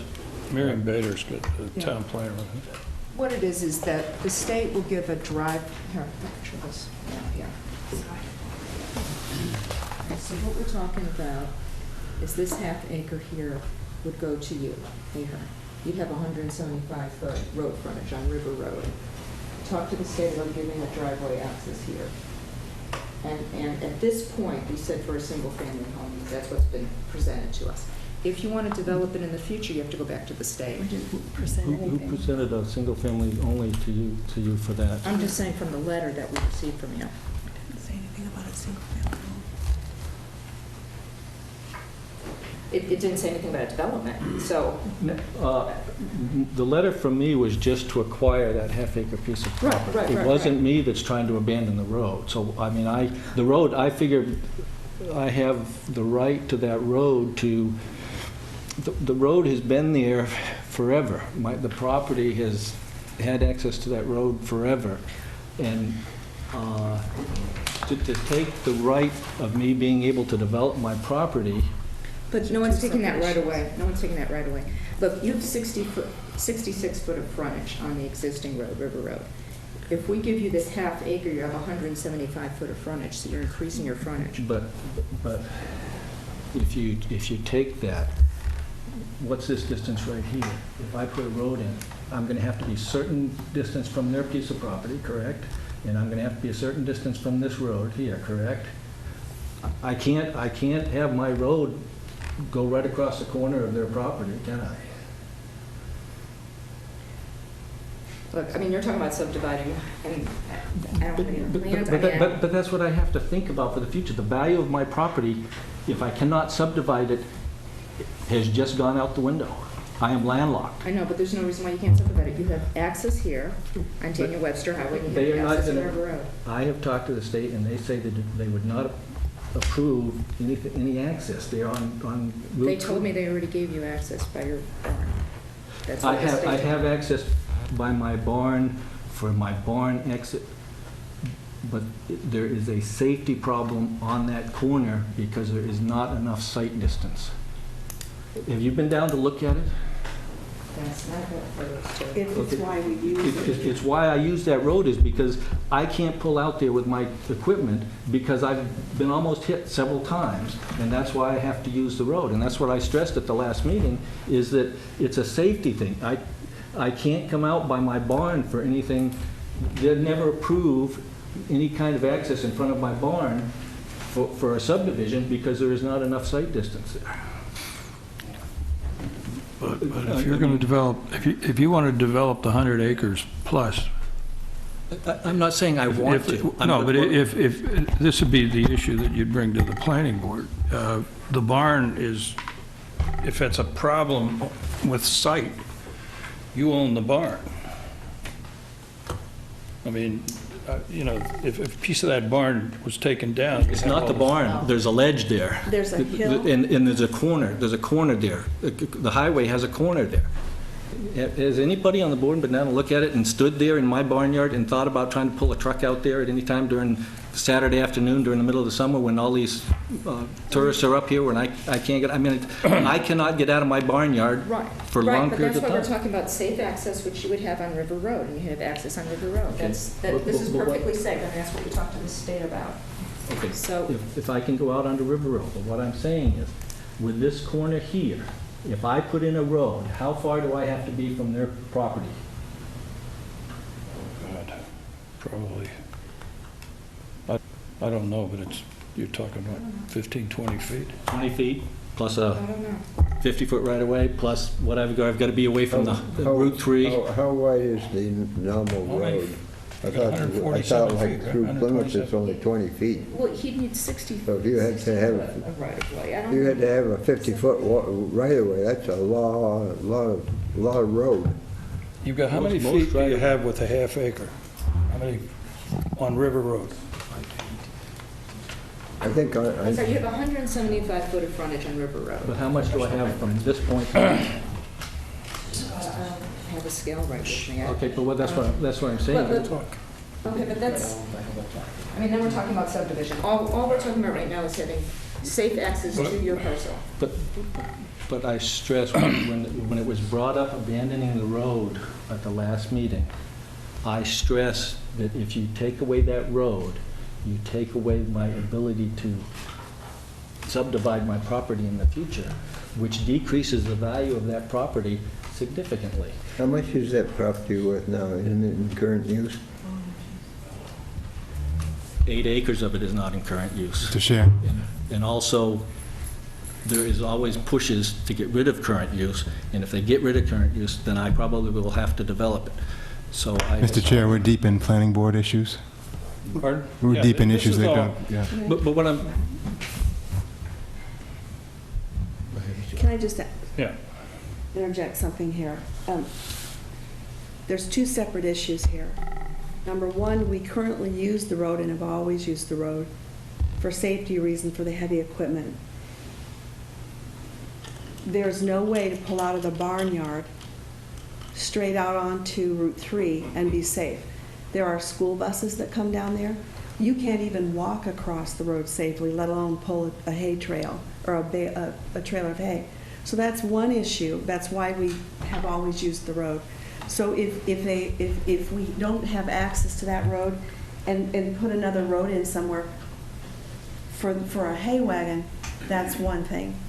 But the second issue, there's two issues. One reason we don't want to see it abandoned is because that parcel only has value if we can develop it. And when you landlock us, which in essence it does, if you We can't can't. develop it. You're talking a half acre? no, the 102 100 and acres. some acres. Can I That's see the only that? way out there. The only way out. Mr. Chairman, you cannot entertain that. You're getting into... Well, we've given the options, and the rest of it's a planning board issue. Exactly, and we need to stop at that, at our Well, I option. think maybe what we should be doing is, the options are as presented. We will deed the 66 feet to the hills and the half acre to the Aherns. So could I just ask a question on that? Yeah. The last meeting, all they were asking for was half the road, and now they're getting the whole road. Why was I? Well, the alternative to that is that the town just, we keep the half acre and abandon the road. That Well, then I means- would have to fight that. So- Yeah, well, that would be a Just- town meeting, be a town meeting Well, warrant. either that or legal, because you're depriving me of the value of my property by limiting my ability to develop the property, sir. Well, I don't, Mr. Chairman, that property is listed, and I'll direct everything through the chair. That property is listed as farmland and a bond. We can only entertain that portion tonight. We can't entertain what it might be. anything The beyond that planning is board can only planning. entertain what it might be. There is no subdivision application put before the planning board. This board can't entertain it any farther than that. What this board can do as an option is absolutely nothing. Yeah. The board has a route, That's the the third board has a option we leave third it. option of doing absolutely nothing. That's all the board can do I tonight. would- Honestly, that would be better. I would rather have it, the board does Because then we nothing can than, continue to use it as we have. because I need to use that road for safety reasons. But then the board would have to look into, with the DOT, the allowance of anything bigger than a single-family dwelling coming off that 66-foot right-of-way. Yeah, would they And be, you will find out from the DOT, they're only going to allow a single dwelling access off of that 60-foot. Well, again, that would be a 66 foot planning right board away. issue that Mr. Ahern would want to bring before the, But sir, it's part of what needs to be considered before Any changes? you change that road, because if the road goes to the hills, you're basically landlocking me. And if you don't know for sure whether that's going to happen, then I would rather nothing happen than to end up my property getting landlocked. I mean, right now, I think I could get approval for a subdivision on that because that is a town road 66 feet wide. But if you take that away from me, then I don't think I would ever be able to. And so the two proposals you have are, the issue is we can't, we put two options on the table, actually a third, do nothing. And anything beyond that has got to be, you have to resolve that with the town planner and the planning board. If I could just clarify, I mean, you keep talking about landlocking, but if you have 280 feet of frontage, it's not landlocked, so you can't call it landlocked. Have you looked at that? Have you looked at it? I'm looking at it here, You can't 280 feet. I'm just saying it's not using the term correctly. You can't call it a landlocked. Half of that is a ledge. Through the chair. No visibility. I'm sorry. Half of that distance is a ledge. I can't use it for road access. My barn sits in a portion of it. And I have been told by the state that I'm not going to be able to bring a road out by my barn because there isn't enough sight distance around that corner. And if what you're proposing, you got the distance from the corner of that road that you're proposing to give to the hills to Route 3 is not wide enough for a development road. Has anybody, the board or anybody else gone down and looked at the actual Yes. site? Yeah. The reason I say that is because, as you might know, I've been around here for a few years, hunted up and back there and everything else, and you've got enough space between your barn and the river road to put a road up through there. I understand it could be dangerous. Did you but take so into is account the so is culvert that's Cummings there? Hill Road, that's pretty dangerous too, but they come out of there, and they've got developments going up there too. Mr. Chair, this is absolutely a discussion that can't take place at the select board Well, level. At this point in time, the only thing we can do is we propose the options, and it's a planning board issue. My suggestion is, I have a difficult time believing that with this half acre, you couldn't work out the access to that 100 acres. Our alternative would be, as I say, if you don't want the half acre, we'll abandon the road because we don't want it anyway. We haven't used the thing in probably 6 or 8 years. We use it. I mean, that's what I don't, and the other question is why is there not the option of moving the road slightly, give them a little bit, moving the road slightly, you can get approval from the state for that so that it comes out on River Road, or why are you giving them the whole road rather than just the 33 feet that they originally asked for? All this stuff, I mean, I tried to find out what the proposal was before this meeting was set up. I could not find that out. I could have very easily come up with information to explain why the two proposals you have won't work, and I... My suggestion is that you sit down with the town planner and the Hills and try to put something together that makes sense.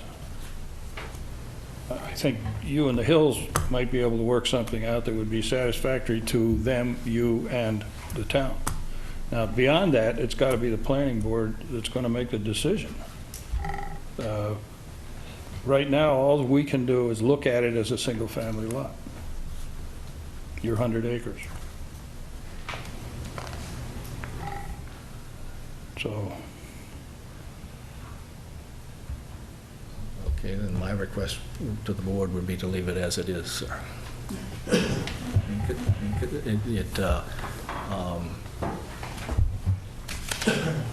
Until you can show me that I'm going to be able to do something with that property in the future. I think that's something you can find out if you work with the town planner, and between the town planner and the Hills and yourself, you should be able to work something out that would do it. Mr. Chair, I would request that we hear from the Hills and then close this discussion. Yes. It's not safe on our end either to have people driving through it. You've gone down to the property. It's clearly not safe, obviously, for them to go out, but it's not safe when we purchased the property, we were told that we were getting to the end, and it's paved all up until there, and it looks very clear cut. And so to be having children playing in the driveway, which they have every right to be, they're small children and friends with small children, to have somebody coming through on a regular basis is not safe either. So we won't sit back and have nothing be done. At some point, something will be done. Because when we purchased the property, we were told that we were getting to that tree line. And there's another 33 feet or so along the other side of that tree line that Mr. Ahern could drive on. But he chooses to drive directly in front of our home. And there is no reason for that. He claims that there's a roadbed underneath that makes it, but if this is a road, that 66 feet is a road, then the whole thing is a road. And there's trees that go down the center, and if you drive into our property, you can see those trees clearly there. If he could even drive on the other side of those trees, we would be happy. But he's driving directly in front of our home, saying that if we don't, if there's a vehicle in the way, he could drive up right on our front lawn. And so these are things, and there are vehicles that are driving through there that are not farm equipment vehicles. So, we will, somehow, we would like to be able to get this done amicably, but if it needs to be done in a way, we would like both parties to be happy. We're not trying to just get everything we can, but, it's not safe either for us to have people driving through our driveway there and not be able to even park in our driveway because we have people coming through whenever they feel like it, including people that don't need to go through there. That's not the party, at hand. So we have neighbors that say that there was not nearly as much travel until we purchased the property in September of 2008, and that there was plowing that was being done for the previous owner that went right to the end of the property in the wintertime and stopped there at Mr. Ahern's land. And now this winter, because we've now purchased it, he would come through every snowstorm whenever he would like, come right through his property like it's a road and plow as he wanted. And we have neighbors that say that never happened before. So, we have reason to believe that because now we're new owners, we're being taken advantage of.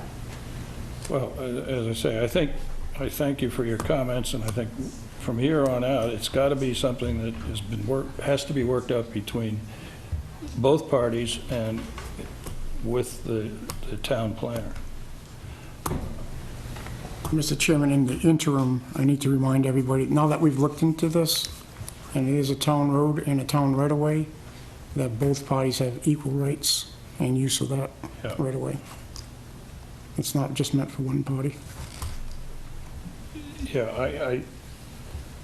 I went up there with Valerie. We've all been up there.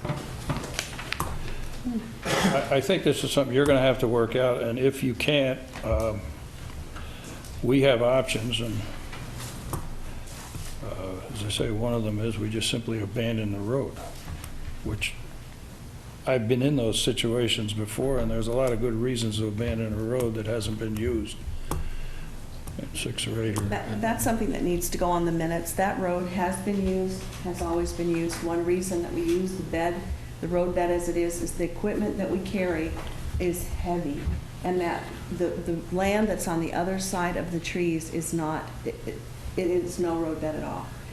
And So there was only a road bed on one half. Well, again, I'm going to cut the conversation off, and I think what's got to be done, my suggestion is that the two of you try to work something out, and with the assistance of the town planner, because at this point in time, we're not getting anywhere anyway.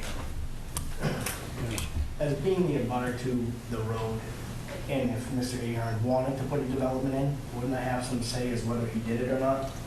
Yeah. Well, you're in a butter, yeah. Yeah. Okay. So, with that, I've made a suggestion, and I strongly recommend that you two parties try to work something out, and that Miriam would be available to assist in the number of options that are available. I think it's just going to go on and on forever until the town takes the only option we can take. All right? Thank you.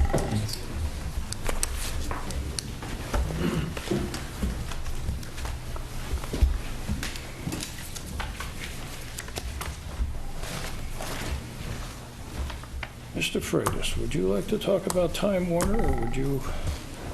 Actually, Time Warner's supposed to be here tonight to talk about Time Warner. Yeah. That's why we put them on the schedule. They're on the We're schedule, giving them to the haven't showed. 22nd to appear before the town. As you've seen through their correspondence, they did state that they couldn't make it tonight, and they just wanted to try to handle this through email. I responded back to them that they'll get one more chance at the first July meeting. That's the drop dead date, and then we do what we're going to do. Because they said they couldn't make it to tonight's meeting. All right. Public comment.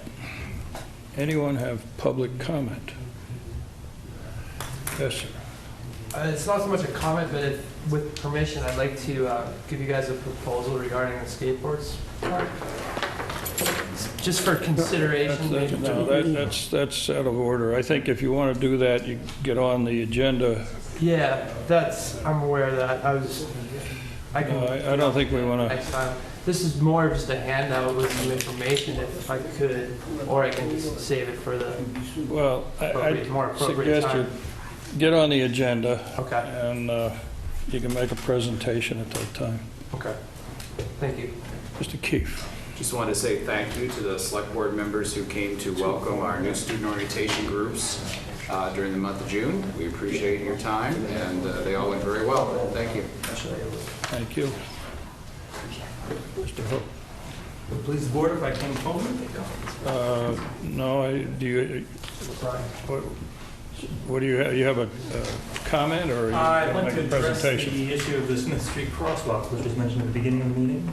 Well, I think you can comment on it, but I think probably the best thing to do would be await the highway department's decision on whether or not they're going to do it. Well, I'd like to mention that I attended the Highway Safety Committee meeting on June 1st, and at that meeting, a vote did take place, which was not reflected in the minutes of the Select Board meeting from last week, nor was it really reflected in the minutes of the work session that took place. That vote basically voted in favor of installing the crosswalk at the intersection of Smith Street and Highland. The vote was unanimous. It was in favor. It was highly recommended by the police chief. And at the meeting, I was told that the next step would be coming to the board as an agenda item. I watched the entire select board meeting on June 8th, and it was not discussed during the select board meeting. I did obtain a copy of the work session minutes where it was mentioned that I had written a letter. In fact, that's not really accurate. I had written a report in June of 2008 that I had distributed to Mr. Freitas and other town officials. I believe you did receive a copy of it. And basically, we're trying to improve this and many other issues that are affecting the residents of Smith Street. And I'm just interested in moving forward. And so it was my understanding at the Highway Safety Committee meeting that this would be put on the agenda and that the select board needed to vote on this. And so I'm just wondering what the status is. And I know you've already read a letter from Nancy Aldrich about it. I know Mr. Wood is in attendance tonight, and perhaps he would like to share his thoughts. But this is something that, like I said, has been going on since June 2008, and I'm still waiting for some action. Well, we've turned it over. The highway department has some Would you like to make any comments, Peter, or you're? I'm just concerned that we're going to put a crosswalk into a roadway. If we do decide to put the crosswalk there, we're going to have some type of a safe landing that the crosswalk can actually go on, similar to what they've done on the corner of Reservoir Road. It's an ADA, it has to be ADA accessible, which means it comes off of an ADA sidewalk, goes to Smith Street, and it should go to an ADA accessible sidewalk and not up a roadway. And that's my biggest concern. You can safely cross the children across Highland Street, but when they're going home, you're going to be putting them in the middle of Smith Street. If the chair remembers from the safety committee meeting, we discussed this at great length, and I pointed out the fact that there are already pre-existing crosswalks along Highland Street that fail to satisfy those same ADA requirements. The crosswalk at the intersection of Highland and Hospital Road, there is literally a curb right there, so nobody with a handicapped wheelchair or anything can use that. At the intersection of Highland Street and Avery, again, you have a similar situation to what he has described in terms of not really a landing place for someone who's crossing from Highland Street to Avery. There's not what I would consider to be an ADA approved landing. So my concern is that there are adults and children crossing at this intersection. As far as the state is concerned, the crosswalk already exists. All we're really asking for is to mark it. You have a crosswalk at any intersection that takes place. It's just a matter of paying some white lines to mark it. That's not an intersection, but so I think the board we're going to take this under advisement and make a decision in the next probably 2 or 3 weeks, and we'll announce it. If you would like to get on the agenda of one of our meetings to discuss this in more detail, that's fine. I would certainly appreciate that opportunity, and I would appreciate being informed as to when that agenda item might be taking place. Talk to Mr. Freitas and he'll make arrangements. Probably bring it to a head at that point. Anyone else? Yes, sir. You mean there won't be a public hearing about this? About what? The crosswalk? Well, I don't see the argument of perpetuating something that's not right now by doing some more of it as a basis for going ahead with this. I think. Well, I don't want to see some kid get hit and killed, and then you decide to make up your mind what the hell is going to go on. Well, what's not going on right now is we're not putting in the crosswalk, and if we do, we're going to do it right, and that's going to cost some money. And my concern with that crosswalk is that it's the distance from the crossing at the high school would imply we'd be better off putting a sidewalk down from Smith Street to that intersection. Right now, there's more kids coming down Smith Street than there is Broadway, and there's a crossing guard at Broadway. There should also be a crossing guard at Smith or Reservoir, and there is one at Reservoir directing traffic. So personally, I don't think we need it, because kids can cross over at Smith Avenue, excuse me, and go down Reservoir Road. But somebody's got to make a decision. Well, that's what we're trying to do right now. As I say, a sidewalk from Smith Street to that crossing at, where is it, Reservoir? Would probably be more appropriate, but I don't know. We would go through the process and have public hearings, et cetera. Yes. If I might address your comment, the crosswalk is not only designed to serve school children, but also adults. I work at Plymouth State, and I like to walk to work frequently. I also like to walk to town. And so I would need a crosswalk to get from Smith Street to go across Highland to go into town. I would not expect anyone to walk up to Reservoir Road to cross. So the other thing that I mentioned during that safety committee meeting was that every street that crosses Highland Street has a crosswalk, whether it be Langdon or Avery or Hospital Road or Old Route 25 or the other end of Old Route 25. All these streets have crosswalks with the lone exception of Smith Street. So if you're a driver and you're driving along Highland Street, you're expecting pedestrians at each of those locations.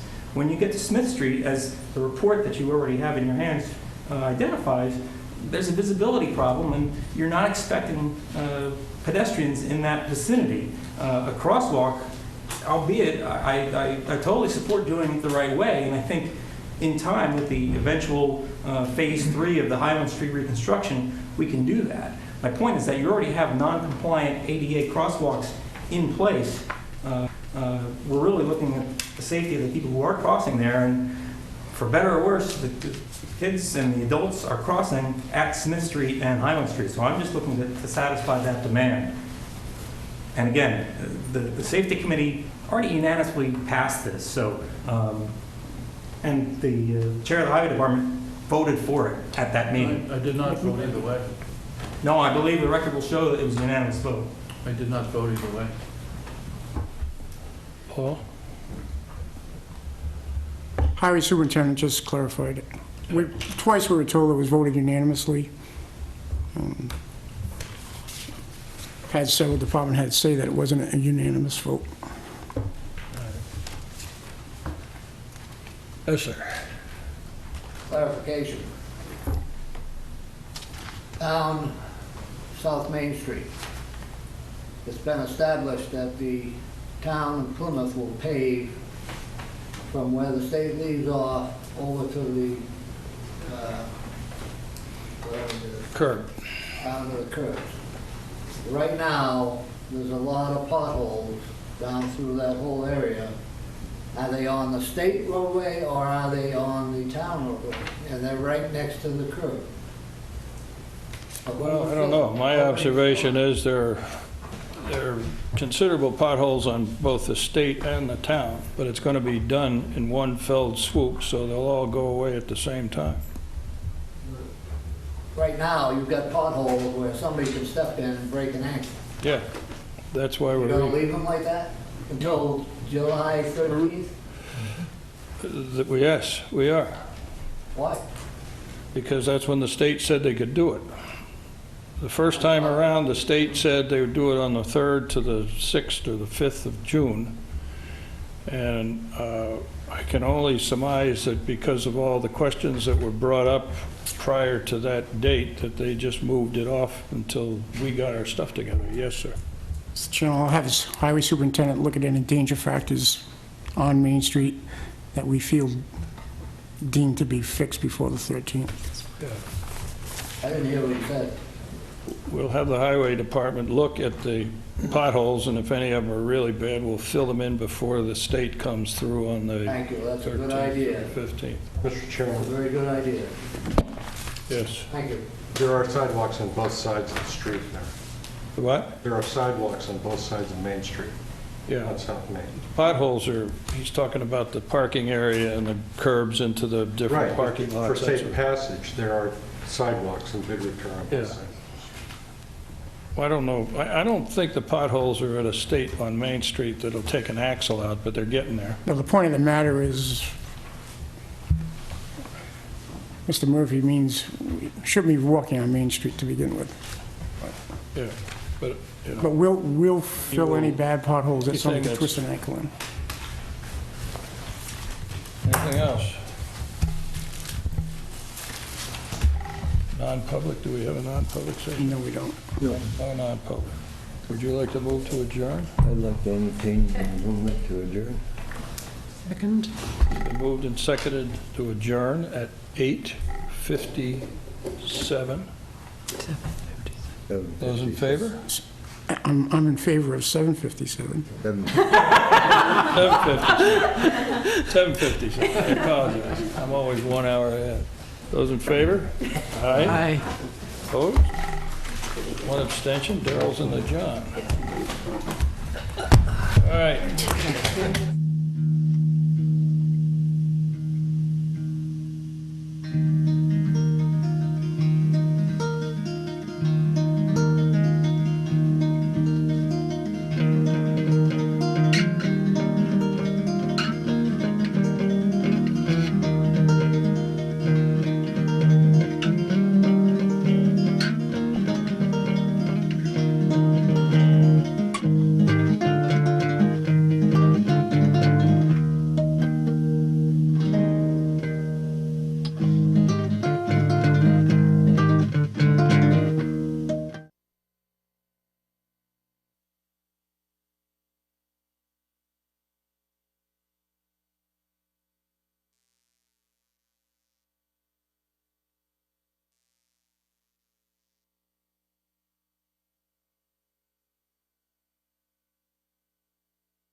It's like cutting off your hair. You lose all power. All right, thank you. Move that one over to Charlie. No, The other way. What? that one that you just pushed to, that has to go to Charlie. Yeah, take a piece of wood. What's the value of this guy? 6 o'clock? This is 6 o'clock. Call the meeting to order. The pledge, what you want to lead?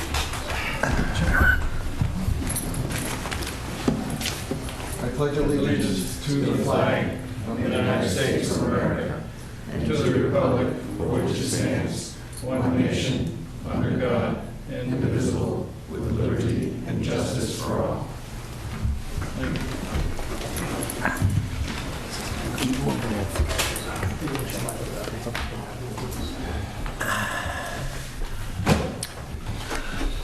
All right, announcements. Select Board will meet the following dates. Our regular meeting at 6 p.m., July 13 and July 27, 2009.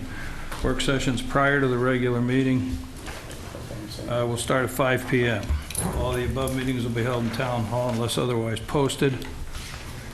Weather observations for the month of May are posted in the front lobby at Town Hall. U.S. Census Bureau employees will be visiting every housing unit in every neighborhood through July of this year. They will wear official identification badges. Town offices will be closed Friday, July 3, 2009, in observation of the Independence Day holiday.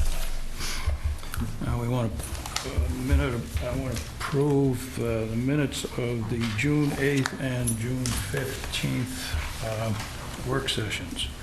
June 8th. Anybody have any comments? If none, I move to approve. John's moved to approve the minutes. Second? Second. Been moved and seconded to approve the minutes of June 8. Those in favor? Aye. Opposed? The June 8th work session minutes are approved. June 15th. Are there any comments on the June 15th minutes of the work session minutes? There being none, the motion I move to approve. has been moved Second. and seconded to approve the minutes. Those in favor? Aye. Opposed? The minutes of June 15 work session are approved. Minutes of the June 8th regular meeting. Does anyone have any comments on those? There being none, I'll entertain an amendment, or a motion to approve. John? Second. Seconded by Darrell. Those in favor? Aye. Opposed? None? The minutes are approved. Agenda review.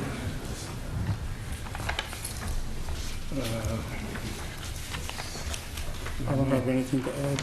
Nothing to add, no appointments, updates.